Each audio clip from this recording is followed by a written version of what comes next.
kim bir musulmon kishining molini nohaq olsa, Alloh taologa uning g'azabiga giriftor bo'lgan holda yo'liqadi deb Rasululloh marhamat qilyaptilar.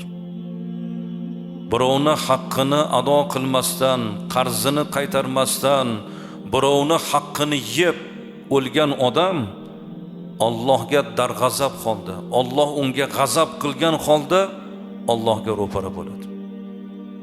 Bu juda yomon narsa. Bundan juda ham ehtiyot bo'lishimiz kerak. Ayniqsa savdo-sotiq shu bilan shug'ullanadigan kishilar birinchi o'rinda azizlar halol bo'lsinlar. Keng fe'lli bo'ling. Ana shunda Allohning o'zi sizga barakot beradi. Sotganda ham, olganda ham, haqqini talab qilgan vaqtda ham bag'ri keng bo'lgan kishiga Alloh rahim qilsin deb Rasululloh marhamat qildilar.